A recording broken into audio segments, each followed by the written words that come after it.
We are 4 weeks into the 2022 NFL season, and we are back to recap it all HBCU style here on the HBCU NFL Report, where we keep you guys updated on some of your favorite Black college football stars in the pros. I am Symone Stanley, as always, joined by Luke. And Luke, we have to start off with a little bit of celebrity news. We had a big sighting. NFL star was at the State Fair Classic Prairie View versus Grambling. CD Lamb made an appearance. Yeah, at the Cotton Bowl in Dallas.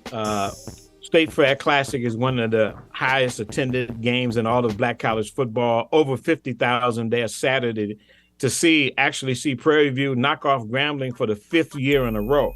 I remember a time when the game was over at halftime because Grambling would be ahead by 40 points during those down years for Prairie View. But under Eric Dooley, who left Prairie View to go to Southern, they had defeated Grambling 4 years in a row.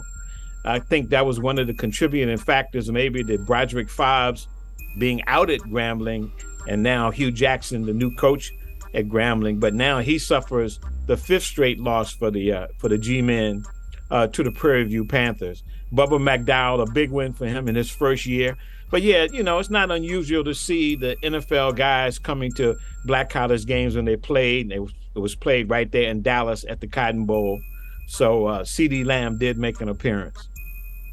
And Grambling, they've been going through it a little bit, but that's for another show on HBC Game Day. We're focusing on the pros. But Luke, we have to dive into everything that happened this week. First, starting off with my team, the Philadelphia Eagles. We were struggling a little bit. We were struggling with the Jacksonville Jaguars, but the defense stood up. We had a lot of injuries in the game. We're going to get into it later, those implications that it might have for some young HBCU players. But Javon Hargrave, with the game on the line, literally, I was so nervous, Luke. Javon Hargrave got the game-saving fumble recovery for the Philadelphia Eagles, former South Carolina State University Bulldog. He's been big for us all season, and that was a huge play. You don't have him as your defensive player of the week, which I don't know, how you can't. He literally saved the game. We're 4-0 behind Javon. But that was huge for us. See, you on the edge of your seat for that game. I actually just looked at the stats. I did see he had a fumble recovery, but he only had one tackle in the game. But Lou, it's about the implication. I got you.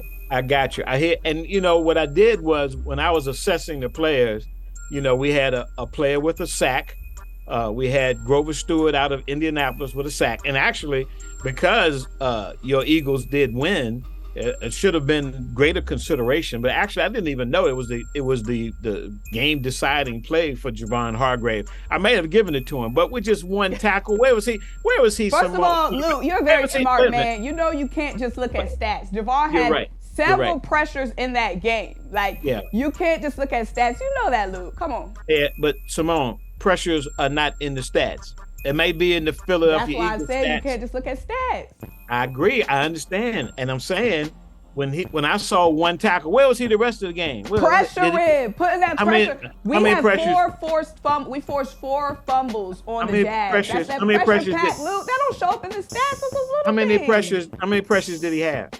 You the one with all the stats. You should know. Well, look, all I say is congratulations to you and to Javon Hargrave, because you're the only undefeated team left in the NFL, and that's saying a lot. Well, since you didn't watch the game, I'll set the stage for you a little bit. We were only up by 8. Mind you, we lost our 2 starting cornerbacks. So Trevor Lawrence just bombed downfield. We're only up by 8 points. It was about 2 minutes to go. Trevor Lawrence has the ball. First play of that drive, first defensive play, a fumble was forced. It was Javon Hargrave who landed on it. Okay, gotcha. Good point. You're right. I missed that. And if I had talked to you before, maybe he would be the player of the week. But as it stood, again, that's a great win. But what's interesting is that many of these games, if not most of them in the NFL, go down to the wire. We didn't do the show last week, and one of the things I wanted to talk about last week, of the 15 games, 10 of them were single-digit games, which talks about the parity of the NFL, why the worst teams draft first and get some of the best players out of the college ranks and improve. And Jacksonville, who you guys played, is one of those teams. They were the worst team in the league a year ago. Now they are competing with the only undefeated team in the league. They're beating up. Last week they beat up on a contender. Folks like the Buffalo Bills and whatnot are losing to them. So parity is evident in the NFL, and the fact that we're 4 weeks in and there's only one undefeated team. Now, can we talk about my Steelers? I mean, it's not much to talk about, but go.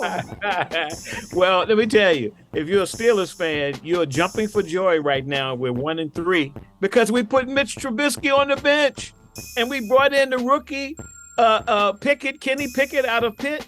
And he drove us to 2 touchdowns in the second half. The Steelers fans got all excited. Problem was Zach Wilson from the Jets picked us apart, scored 2 touchdowns late. It was another nail biter, only 24-21, I think we lost. But we're happy to see that we have somebody that's going to take some chances. Trubisky was playing it too close to the vest, throwing 2-yard outs when we were on 3rd and 8, that kind of deal.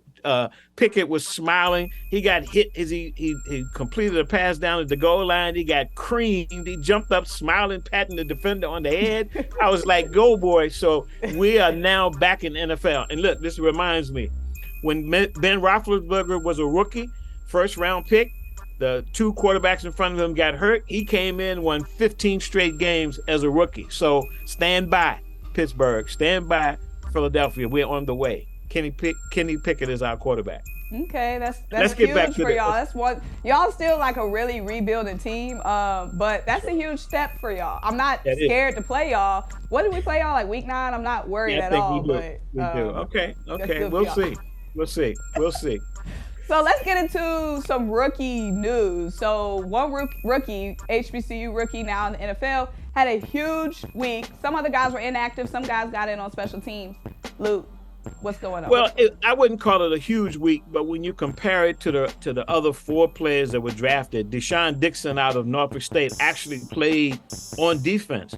The guys who did play, Joshua Williams got in on special teams. Marquise Bell got in on special teams. Kobe Durant 2 weeks ago, he was our player of the week. He had an interception and played well. He's been inactive the last 2 weeks. So to see Deshaun Dixon, an undrafted free agent out of Norfolk State, to get in the game. Now, he only played 2 defensive snaps, but the fact that he played 2 defensive snaps where no other rookies actually got in, they were only in on special teams and others were inactive, was certainly a good thing for Deshaun Dixon. They like him at Jacksonville. He's young. He brings that youth and energy to the defense. I wouldn't be surprised if we see more of him going forward. Okay, yeah, the Jacksonville defense has been really good this season. Coming into the game before the Eagles game, you know what I'm saying? Because, these stats are probably super irrelevant now. But after week 3, the Jags had the number 1 rushing defense. They were only giving up 55 rushing yards per game on average. That was nothing to us. But that's exciting for Deshaun Dixon to be on one of the top defenses in the league right now and getting snaps on defense, like you said, and not just special teams. Absolutely. And we want to talk about who ended up being our players of the week on defense. And like I said, other than Hargrave, Grover Stewart for Indianapolis out of Albany State had his first sack of the season. And a big news out of Indianapolis is what's going on with Shaquille Leonard. He played in his first game this past week against Tennessee, but he only played 16 snaps because he went out in the second quarter. Now, he's been out all of this season because of off-season back surgery, and he gets in the game, is playing in the second quarter, trying to get back to his old marauding self, playing from sideline to sideline. He actually gets hit by his own teammate as he leaves the game bloody. And before we went on the air, I saw that Indianapolis has said that he's in the concussion protocol and he will not play this Thursday against Denver when the Colts face Denver. So we can say that Shaquille Leonard, he's changed his name and kind of his fortunes have been changed. We called him Darius Leonard before this year. He's now Shaquille Leonard, and he's having some trauma, so to speak, as he's starting the 2022 seasons. We wish him the best.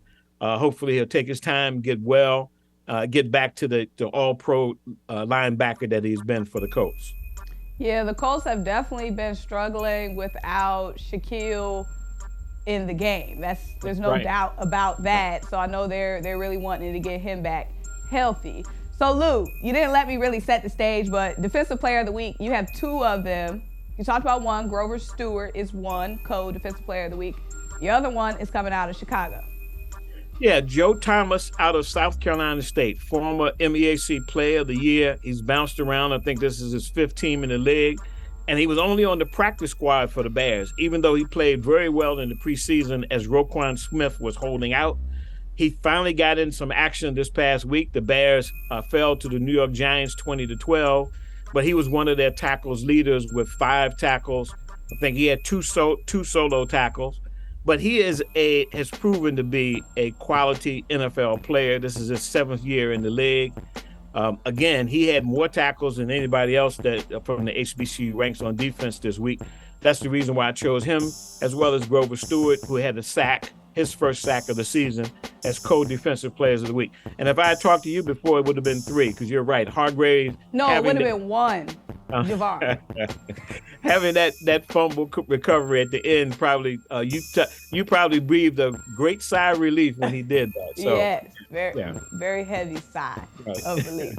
So your Offensive Player of the Week coming from Miami. Miami's had a lot of controversy this whole season, honestly, but some bright spots.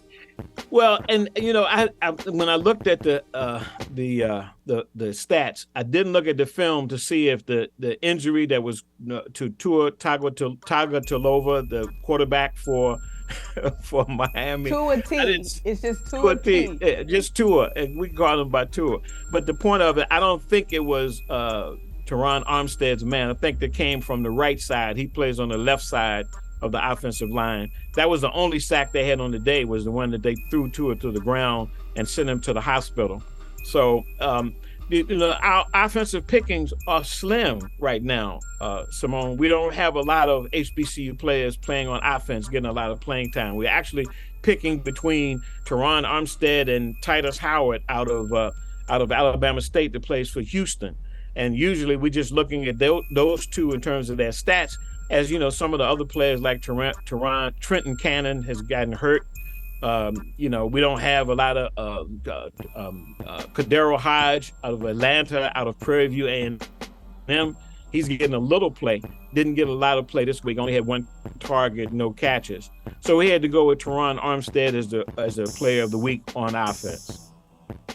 Dang, I feel like you kind of diluted his player of the week a little bit, Lou. Like we had to go in.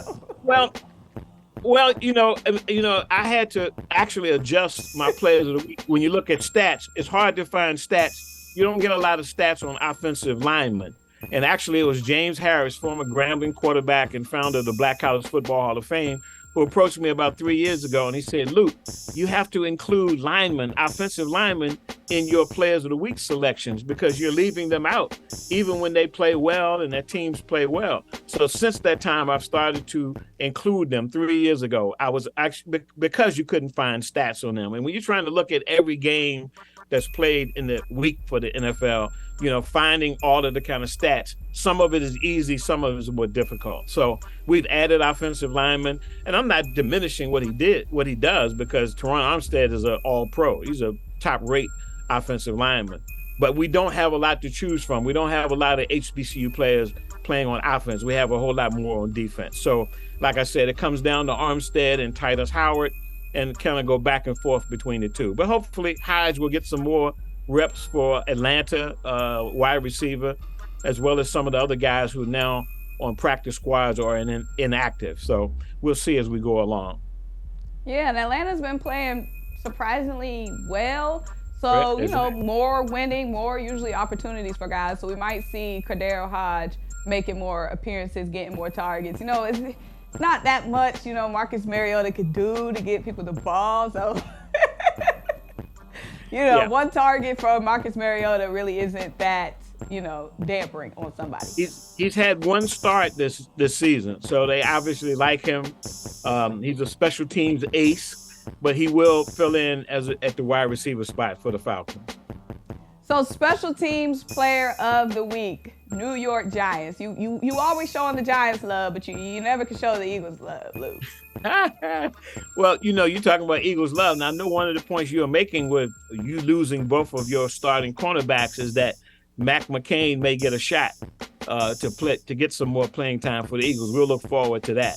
But our special teams guy is Jamie Gillen out of Arkansas Pine Bluff, the punter for the New York Giants, doing a great job so far. They call him the Scottish Hammer. He's been averaging well over 48 yards per punt. Last week he was 6th in the league in the punting stats. So he's moved from the Cleveland Browns to the New York Giants, still a quality punter in the NFL. So those are our players of the week this week for week 4. As we move on to week 5, you mentioned it a little bit. We have one storyline to maybe watch out for. And like you said, when it came to the Eagles, going into week 4, our starting slot corner, Avonte Maddox, was ineligible. I forget what his injury was, but he was inactive because of an injury. So we went into the game without our starting slot corner. And then in the first quarter, Darius Slay, oh my goodness, goes down. He's out of the game for the rest of the game. And Trevor Lawrence made us feel it. But their statuses, injury-wise, are still unknown. So our head coach said that there's a chance that everyone could play this week. Now, Avonte Maddox is pretty much already not playing this week, but there's a chance that Darius Slay could. But I say all that to say that we have a young cornerback from A&T waiting in the wing, Mac McCain. So there could be a chance where we see Mac McCain playing this season on one of the best defenses in the league, the Philadelphia Eagles. We don't have that much depth at cornerback. He has been on the practice squad pretty much this whole season, but we don't have that much depth. So there is really an opportunity for him to get plucked off the practice squad and thrown into the fire. And that's something to keep our eye on, as well as what we talked about when we began this season, to see how much the rookies would play. Joshua Williams has played some.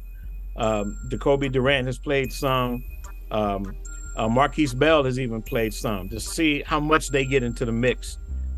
We'll certainly watch to see if Mac McCain gets on the field. We'll certainly see how Shaquille Leonard continues to progress. But so far, so good. It's been very interesting so far. Congratulations on your Eagles being undefeated. Who you got this week? Who the Eagles have this week? We have the Arizona Cardinals, who have been really, really, really struggling. I don't want to jinx anything. Now, it's always hard when you go to the West Coast. You got to adjust to a lot. But the Cards have been spiraling, so I'm really not that worried about them. Good luck. Good luck. And I believe y'all have... I don't even know. I'm so happy to have Kenny Pickett. I don't care who we play. I think y'all got the Bills. We got a little stretch coming up. We're playing all these good teams. That's good that we're getting Pickett right at that time, and Trubisky can be buried on the bench as far as I'm concerned. Well, we're going to be able to look out for all of that as we roll into week 5. Guys, I am Symone. He is Lute. We're here with HBCU Game Day on the HBCU NFL Report. Thank you guys so much for joining us.